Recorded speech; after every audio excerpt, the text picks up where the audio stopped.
I'm pondering. It's really interesting. It's really interesting to come to a session and not have known a lot about what it was that you wanted to dig into. I'm nervous. Now I'm nervous. Why? Because is it going to be any good? Welcome back to In Residence. I'm Keith. And I'm Laura. Hey, Laura. Hey, Keith. How are you doing today? I'm doing well. How are you? I'm doing swell. Is there anything that you want to talk about that you've done over the last week? How's the first week of the year going? Yeah, pretty good. Pretty good. I get to move into a new office, so I've been doing that, so that's kind of fun. I've been hitting the treadmill, getting my training runs back, kind of going. Yeah. So I got a question for you then. Yeah. Because I've been hitting the rower this week. Oh, have you? Done it twice. Nice. How far do you go or long? Gosh. Like, what do you do? Depends on the day and what's on the... Not to call you out. No, it depends on the day and what else I have on the docket. Yeah. I'm doing like baby steps here. So Yeah. I'm like, oh, I wonder what do. she does. So I've been pairing some of my movement in my morning routine with like an 8 or 10 minute yoga session just for flexibility and stretching. And so what I've been doing is like a 15 to 20 minute row and then the yoga. I try and keep it within a half hour so it's doable and then I can get my journaling and planning in. I found that the clock on it doesn't go when you stop. No, you have to press it down and hold it. Press what down and hold it? If you press the button down. Yeah. Oh, I know what you're saying. Never mind. I got it. It stops timing you when you stop rowing. Yeah. And I'm like, if I was in the ocean, I'd still be going, man. Like, time this. You would. Doesn't count. Because I was trying to not overdo it. And so I was like, okay, well, I'll go for 5 minutes and then take a breather and just check in and see how I'm feeling. And Right. I'm like, the clock's not moving anymore. I'm like, Doesn't count. I'm like, uh-oh. I'm just kidding. It's like if you don't wear your smartwatch or your Fitbit, the exercise doesn't count. Oh. I remember I'd be like, it has to charge. I have to charge it enough so I get credit. So I'm like, what am I doing? I'm trying to get so many steps in a day. It's just like a target to hit. So I'm walking around the house doing laundry and I'm like, oh, I don't have my phone in my pocket. This is not counting. Like, no, like I'm doing steps and it's not counting. So yeah, I'm going to figure that out. But honestly, I mean, we kid, but if you're getting movement, whether or not you're counting it on a device, it counts. Exactly. Yeah, I've been doing a little bit of rowing, getting out, doing some walking. It's cold though. Outside? So, yeah. So I'm going to have to figure that out, whether it's getting a little warmer gear or something, because it's only going to get colder here in the next couple months. Anyway. And slippery, but you can use my yak tracks. Yeah, maybe. Those are stellar. They're great. That way you won't slip and slide around. Take a digger. Yeah, don't need that. There's no snow though anymore. It melted again. That's true. Anything else? Just after this, trying to get ready to be gone for the weekend because Child One and I are going to go on a 2-day trip. It'll be kind of a fun little adventure. Anything more with you? Not that I can think of. We've just been showing up and implementing the plans we set at the beginning of the week. Yeah, and nothing wrong with that. I'm still trying to find the right schedule, but like I'm not waiting to find it. I'm trying to notice what's working best and what I'm tending to do and then adjusting. There was something else to that on Seth's podcast, the Akimbo podcast that came out this week. He mentioned what does the best day look like, or he mentioned what does a good day look like. And it's so funny that I've been trying to figure that out, but I didn't have that phrase. And so I wrote that down and I think I commented on it and someone else was like, that's such a good thing. I like that too. And I was like, okay, it was just a good reminder of, instead of trying to find the best routine, I'm trying to make the best day for me. Like, and what's going to serve me and what I want to be accomplishing. So it was just like a little bit of a reframe. Yeah. I like it when I find things that help my brain click a little bit more. I like that. So Keith, you texted me this week and said, I think we should talk about this next on the podcast. I sent you a little thumbs up and you told me not to let you forget. Yeah. And I kind of forgot. So I'm glad I sent you that text. It's good. And so I'm going to hand it over to you this time and say, what do you want to talk about? So I was writing my morning pages And within maybe a paragraph, my mind went to a memory of college, a creative writing class, and the professor I had, Dr. Newhouse. It's a day that makes me wish we had the recording technology that we have every day now, because I wish that lesson could be shared like again. And it made such an impact that I remember, but I would love to be able to have other people experience it as well. And it was around, I don't know how I exactly got to this, but it was around like not stopping yourself from starting, things that we kind of talk about, not making excuses, not waiting, right? But it was a little more focused, and it was the punchline of it was really powerful and resonated with me. So I'm going to tell like a little story about it, I guess. Okay. So I want people, because I thought it was really, really powerful. Sitting in class, and Dr. Newhouse comes walking in, and he's a little eccentric, a little intimidating to me, even just because he just seems to know his stuff so well, and I don't. If you've talked to me or like seen my writings, like I've got self-doubt, right? We've talked about it, but I always felt like I didn't know enough.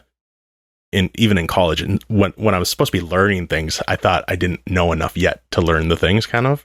Okay. So he wasn't intimidating me. It was that I felt like I didn't know enough, kind of thing. But he was quirky, and you could tell he was creative, but he knew his stuff. It's that kind of thing. So maybe not quite intimidating, but like you could tell like he was rigorous, and he knew his stuff. So I liked him. So he comes walking in, and he's got like a maybe 3 foot to 4 foot length of PVC pipe, white PVC pipe. And this is creative writing class. Like we're all like future poets or English teachers that are taking this course, we're all just kind of like, okay, like what's he up to? And he grabs the PVC pipe and he puts it to his lips and he starts didgeridooing.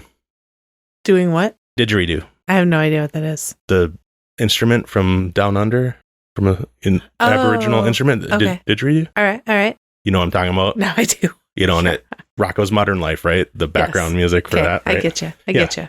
It's a droning instrument, right? You kind of purse your lips. I love you so much. I'm like, I have E's and O's and like, right? Okay. Know what I'm talking about? I do now. Okay. What was that? How'd that go again? Skip back 15 seconds. You'll hear it again. I like it. You're making me giggle. Okay. Sorry. That's all good.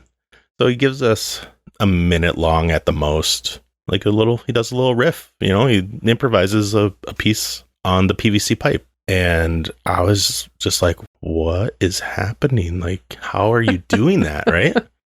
Because it was musical. It had different tones. It had different timbres. It had, like he was creating all the noises that you would do but it wasn't the instrument. So cut to the chase, because some of us are just kind of like what is happening? He stops and he's like, okay, so the point is we all have the tools that we have. So you can feel like you maybe don't have all the words or know all the grammar or know all of the different parts of what they teach you in English and language arts.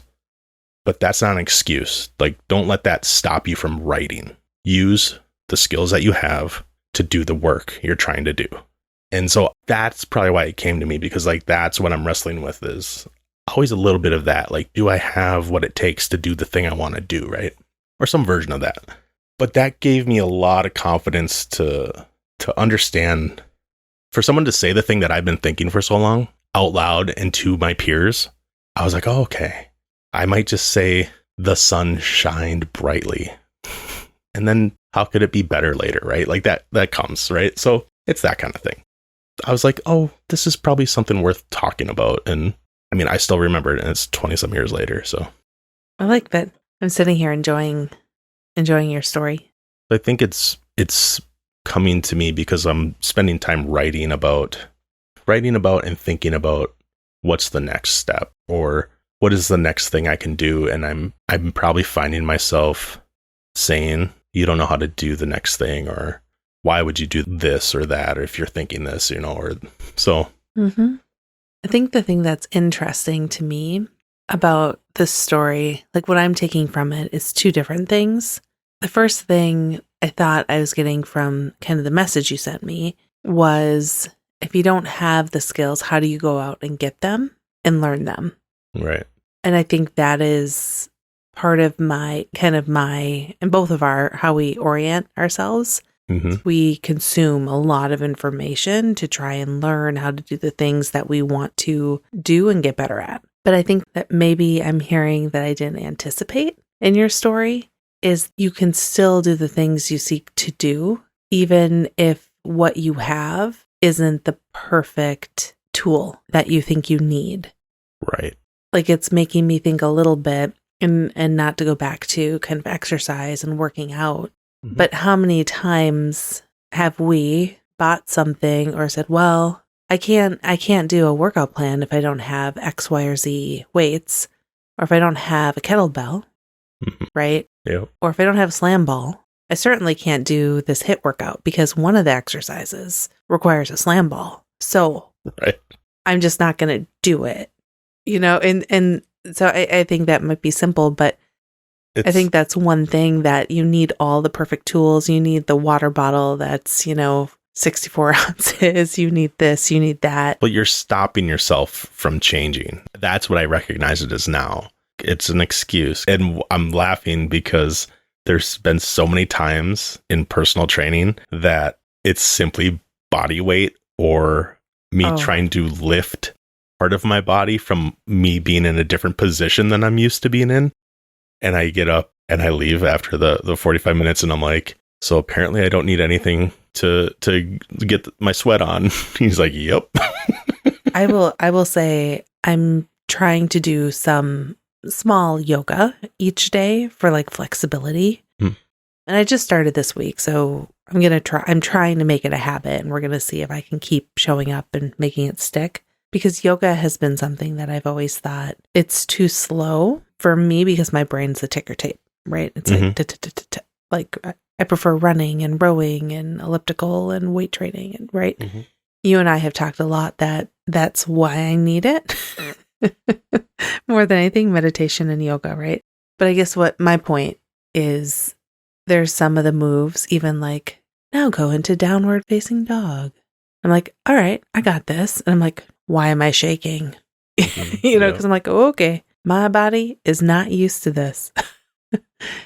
And that seems really not sad. I shouldn't say that. I don't want to hate on myself, but that seems, I'm just saying that sometimes even just your body weight and doing something and challenging yourself in a way you haven't before is enough. So speaking to that, I think where I was coming from was start where you're at. And instead of me thinking of, I want to deadlift my body weight, how would I start at deadlifting 120 pounds? I can do that. Start with what you can do, the skills you have, the tools you have, and do that thing, whether it's writing or building something, and being okay with the scale of it is something I've been writing about after I've had this initial thought. So there's something else there that I'm thinking around. Maybe we'll talk about that more. But to me, it's about getting out of your own way and simply doing it so that you can keep iterating and developing the skills and gaining more tools as you go in practice, right? Instead of waiting for it. Like we tend to say, waiting for it to be perfect. Yeah. Or waiting to be ready, right? Like looking back, I'm like, how many times was I waiting to be ready to try something the first time instead of simply taking a little bit of a leap? Right. I feel like we've said this a lot, but it's just been on my mind, with the new year, like having a fresh start, and it's just that time of year where starting to project out, like, where am I going to be in another year? Yeah. I don't want to get tripped up with, oh, did I share with you the other day on the calendar, did I say it in the last podcast even? I don't even know, but it's the long run is made up of short runs. Yeah, you did. Did I say that? Yeah. You did. So that's been on my mind too.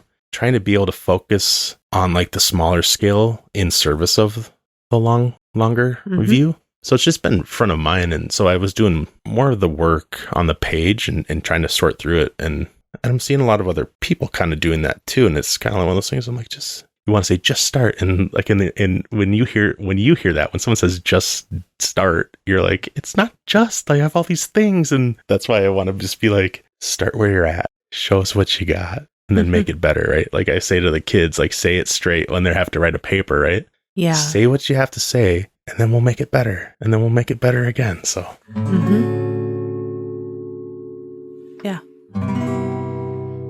So thinking about being in college and that kind of self-doubt, I guess, not Little thinking, imposter syndrome or yeah, self-doubt? but I didn't know what that was No. back then, right? Yeah. But it was exactly that feeling of, I haven't read all these books that all these other people have read. I feel like I've said this before, but so then going to another class and having like a writing workshop, and that's great. Like, you know, sharing my work got easier. And I mean, it was a big part of all the classes and the programs, and generous feedback from your peers and stuff is really, really great. And people pushing you to get better. That's great. Then it was also the part of trying to submit your work and get into like a literary magazine and stuff like that. It seems so beyond me. And thinking back then, it was a process. There were middlemen, there were gatekeepers, right? You had to submit. You still do now, like, to get into those things. Mm-hmm. But then I was starting to think of how freeing it feels that we can simply publish a podcast, publish a blog post, instead of waiting for somebody to accept it. It does mean a couple different things, right? Whether somebody picks you to publish your work and help you ship it, it maybe has a little more gravitas to it, right? Do you know what I'm saying? Like, yeah. I'm not trying to belittle like what people that have blogs are doing or what we're trying to do. It's just, I think that's kind of the general thought around it is like, oh, I need to be picked so that I'm validated. It's validation, I think. That's what I'm trying to say. But you don't have to wait for that anymore. It was just interesting that waiting to be picked was limiting before. I don't have to wait to be picked anymore. I'm limiting myself sometimes, or I was up until recently, you know? Yeah. And so it was really interesting to think about how freeing it is to not have to be picked, and how frightening it was for me 20 years ago to think about sending off my work for somebody to choose it. And then it makes me think, well, why am I bumping up against that same resistance when I can simply hit enter and publish something and then go on to the next thing, or do it over again and make it better? So that was just like another extension of what was coming out of me, like, while I was thinking of all this stuff. But I guess I'm wondering if you've ever bumped up against, I talk about waiting to be picked a lot, or needing somebody to choose me to be on their team, or, yes, I like what you did, we're picking you. Do you have anything like that, or have you ever experienced that? Well, you know, it's one of those things where sometimes, especially if there's a process that you don't know how it's going to go, you don't necessarily always want to volunteer to be rejected. Yeah. Right? Yeah, like who's gonna go first, right? And I mean, now that I'm thinking about it more, I do think that I did definitely wait. Maybe not. I mean, I probably was one of the last people that wanted anyone to look at my writing, because I didn't do a lot of it. I didn't enjoy it in my formative years growing up in K through 12. In college, I did the required courses. I was in music, right? Music and biology. Yeah. Like my area, so we didn't do tons of them. So I want to switch off of writing. Okay, because I'm not. Okay, so not writing. No. So hold on. You were a vocalist and a pianist. Mm-hmm. Did you have to audition for like the solos, or were you usually picked because of your skill and your talent? I didn't. I don't know if I ever had lots of solos in ensembles. I mean, and maybe part of it. I don't know if I ever even tried, because I didn't want to get told no. Okay. Which is weird for me, right? No, because this is what I want to talk about. So what's coming up for me is I always wanted, like, there was things that I really enjoyed or I wanted to do. One of the things, and I don't know if I've ever told you this, when I was probably a freshman or sophomore in high school, I had the idea that I wanted to be a cheerleader. I thought that would be great. I can try out. I learned the routine. I learned how to do like whatever the kicks were. And I learned how to do like the floor mat things for wrestling. And anyway, so I did all the things. I tried out and I was told no, I wasn't going to be picked to be a cheerleader on any of the sports. Mm-hmm. You know, I was probably only one of a few people. And at the time, it was so devastating. Yeah. But let's be real. I don't have great rhythm. Like when it comes to body movement, like I just don't. Yeah. I don't really love like going out and cutting a rug, you know? Yeah. That's not my jam. Like I play piano. I can keep really good time according to a metronome, right? Like I have a very precise clock. I don't know. You tell me I need to swing the beat a little more sometimes. You play it very straight. Yes, I do, which works great. For the type of stuff. For the type of music that I was trained in. Yep. Right? Mm-hmm. So I don't know exactly if the story I shared is highlighting your point, but I think from that point forward, it was one of those things where I was really excited. I had practiced, I had prepared, I put myself out there and was devastated when I was told no, even though looking back at it, I'm like, what was I thinking? Yeah. You know? Yeah. But I thought, I want to try that. So I wonder if as I went forward with the musical things, I just thought, you know, unless somebody notices me and says, hey, I want you to play, I didn't necessarily raise my hand. Okay. I don't know if that makes sense. Yeah. So I kind of want to dive into this a little bit. Okay. So you tried out for cheerleading Mm-hmm. and you were told no. Mm-hmm. Yep. You didn't necessarily raise your hand in choir, right? Not that I recall. Yeah. No. But when I think of you as somebody that goes first. I think of you as a leader. Yeah. What I'm interested in is not that the cheerleading thing you tried and quote unquote failed, right? You weren't picked. And we focus on the failure a little bit, but you tried out. So I'm wondering where the pattern of you trying things, where more of that is, because I don't see you not raising your hand since I've known you. And I mean, to me, it makes sense. Like in your adolescent, young adulthood, we're awkward. We're all awkward, and we all don't want to be embarrassed. I mean, we still don't want to be embarrassed. No. But what I'm talking around is what I said before is when do we choose to go first? Because to me, that's the same as saying you're a leader, right? We're choosing to go first. Yeah. And I see you doing that a lot. And so I'm just going to leave some space for you to kind of talk about that because you don't hesitate like I still do often. So, you know, it's interesting. Another story from college that maybe helped me turn that. So it would have been my sophomore year. It's almost like we planned a theme on college stories, but we didn't. We didn't. Okay. But my sophomore year, I applied to be a resident assistant, to be an RA. It was a position that was really popular. A lot of people wanted to do it. You got free room and board and, you know. Oh, I didn't know that. I probably would have done it. Yeah. If I knew. So I was like, oh, this is great. Like I'll get free room and board. I'll get to do the fun things like interacting with people. I'll have like a built-in peer network, you know, because I was connected to the music program and my good friend from high school and I were roommates our first 2 years. And I had other good friends at the university. But I thought if I'm an RA, I'll get to do some of the cool leadership stuff, the training, I'll get free room and board. I'll get to meet tons of people. Because even though I was a shy kid in person, I really like interacting and getting to know new people. Always have, even if I've been shy. So I applied to be an RA. I did my resume and then there's an interview portion. And so I went through the interview process and I think I said, 20 words during the whole interview. You know, somebody would ask me, so why do you want to be an RA? And I said, because it sounds fun or something, you know, I don't even remember the words, but I barely said a peep during my interview. And I got a letter that said I was alternate. So I didn't get accepted to be an RA. I was an alternate. I was devastated because I really wanted to be an RA. I remember someone I knew that I think was one of the people that interviewed me pulled me aside and said, the way you showed up in your interview was not who I know you to be day in and day out.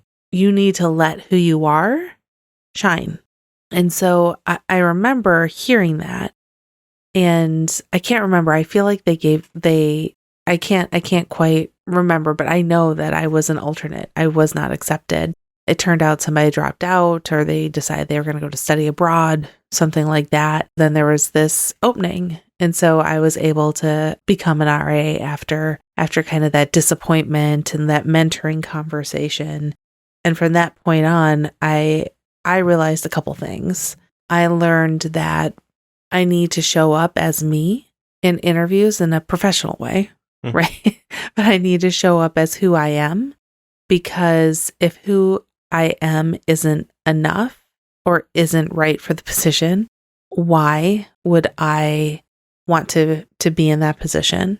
But I also learned I need to show up, and I need to share of myself, even if I don't know all the things, even if I haven't been an RA before, even if I don't think that I have anything additional to add than what I think I know from the RA that I like. That sometimes who you are is enough, and sometimes that's why you have time to figure it out, why there's training and why there's mentoring conversations after you kind of bomb an interview, right? I don't know. I think from that moment forward, I just thought, okay, I know I'm shy to some extent. I know I'm nervous about just being me, but I got to let that go, because I'm not getting the things I want by being timid and falsely timid. Does that make sense? Well, so I was going to, because I wanted to ask, like, what was stopping you from showing up as you? Why would you show up timid? I think some of it is because I always wanted to make sure I was showing up the way that people expected me to.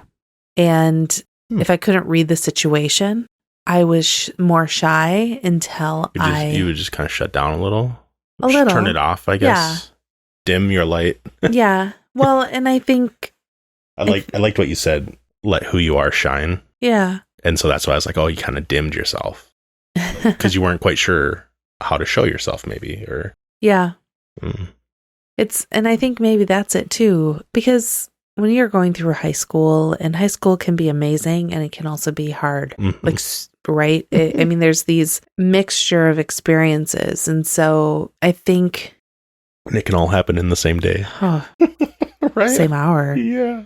But I do think that there is like this thing where there's almost a survival mechanism where you protect yourself from disappointment, which is so weird because I'm saying it. I'm like, you talk about that all the time. And I was like, who cares about disappointment? Go out and get your dreams. But we're reflecting upon a time when, because I think it's helpful to just try to inspect maybe, because these things, they creep up. Because like when you were talking about being an RA and it was lighting you up, thinking about going after that and being that, then you were also saying, I didn't have all the skills, I didn't know, but that it wasn't stopping me. I was just gonna, what did I like from that RA and that one? And there's a huge correlation between what I was talking about, not having maybe all of the writing skills I felt I wanted to have. Because I think the same things creep up when we're starting different projects, right? Yeah. I think from that point forward, I really found the thing that I felt like I was good at: developing community, connecting with people, understanding how to create an environment that people want to be a part of. Before that, I was going after things that I thought were going to make me happy, perhaps, like cheerleading, right? I thought, this is going to be great. I'm going to be able to go and make additional friends and things you think you're supposed to do, kind of, right? Versus go to the football games, be on the sidelines, versus the things that light you up. Exactly. Yeah. But I wasn't a dancer, right?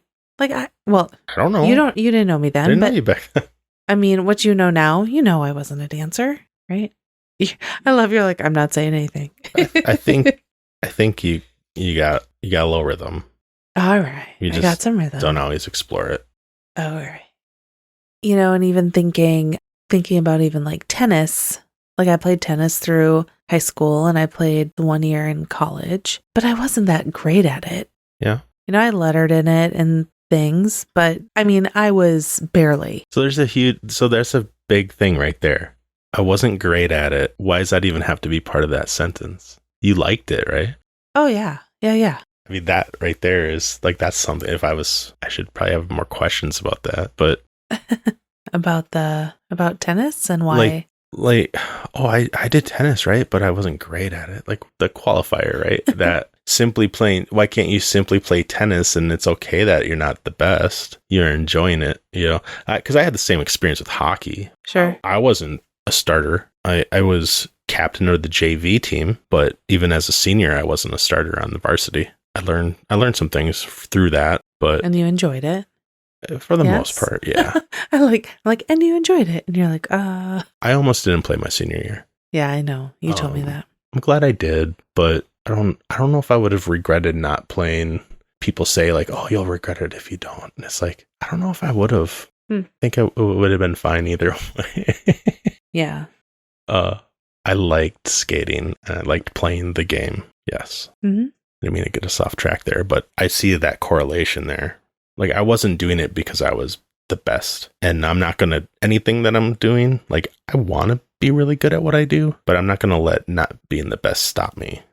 Because there's only so many people that can be. There's only one number one. Right? I'm not interested in that, really. No. You can help so many people. And this is coming back to like scale, right? Like thinking of like, oh, how many people can I help? It's like, well, helping one person, if you do it right, can help a lot of people. Mm-hmm. Or even if you enjoy it, isn't that simply enough? Can that be enough? I think so. From where I'm sitting, though. Yeah. And I think there's I can hear people saying, but what if I need to make money? It's like, we'll make money doing something else and then do that thing that's creating that change, right? Mm-hmm. That might be a whole nother thing. Yeah. It's a whole big topic. Yeah. That we'll get into next time. If we remember. I'm thinking through the idea about how do you work with what you got. I'm thinking a little bit about when we first moved into our house. Mm-hmm. We didn't have any flower beds. Now I feel like sometimes you look at houses that are being sold and they've landscaped the front yard, all like this beautiful work already, planted trees and did the grass. And we were just getting married and just starting out. So anything that we could do ourselves, we did. Yeah, we seeded the yard. Huge rainstorm came and washed out. So we had to like buy dirt and fill it back in and reseed it like on half of the house. So we didn't have gutters yet. And live and learn. Exactly.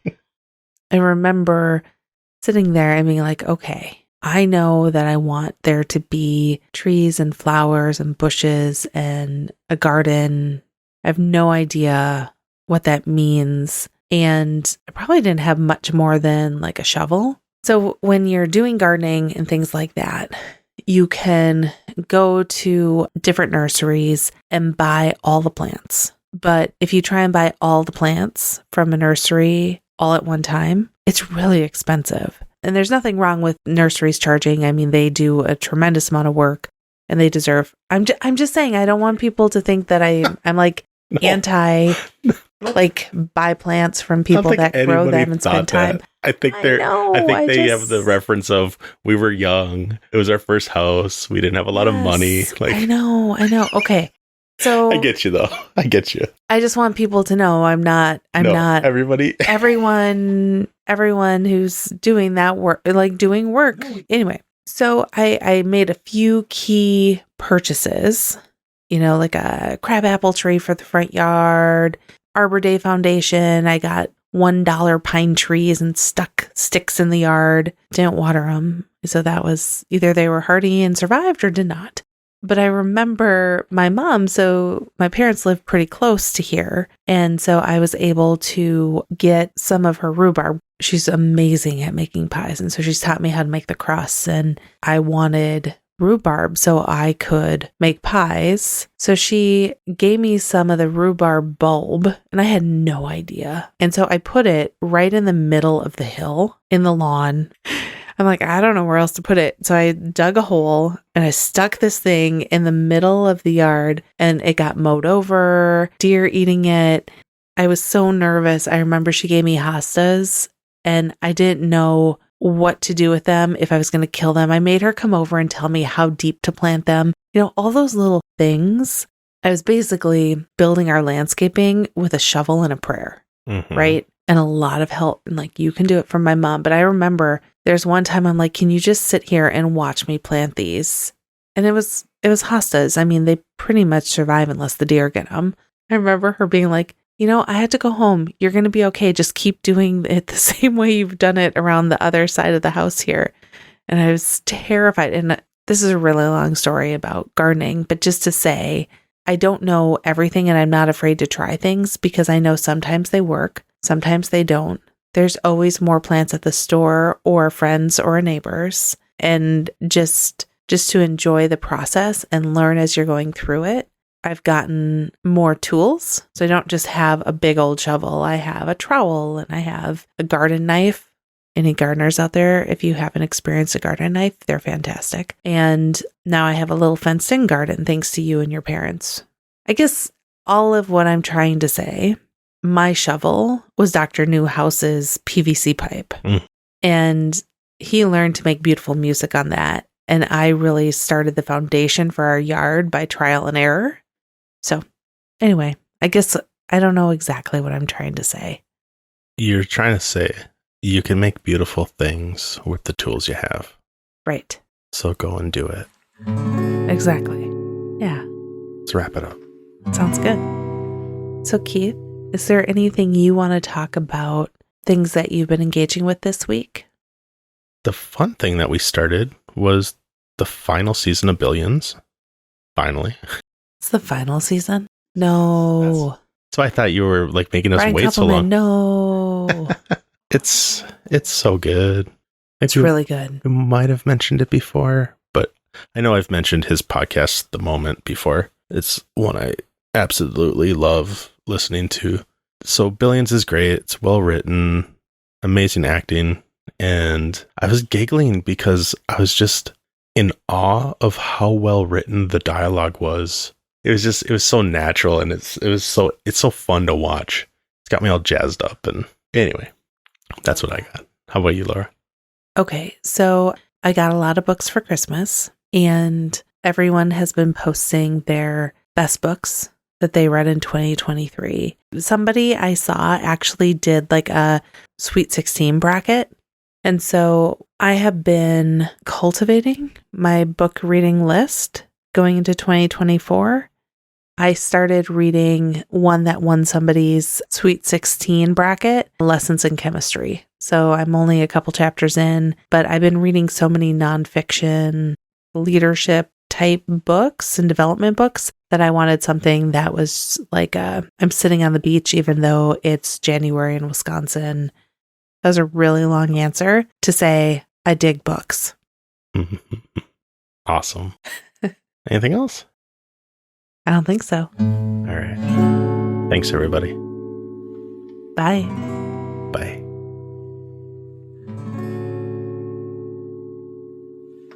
I think that's fine. That's good. Okay. Thank you. Mm-hmm.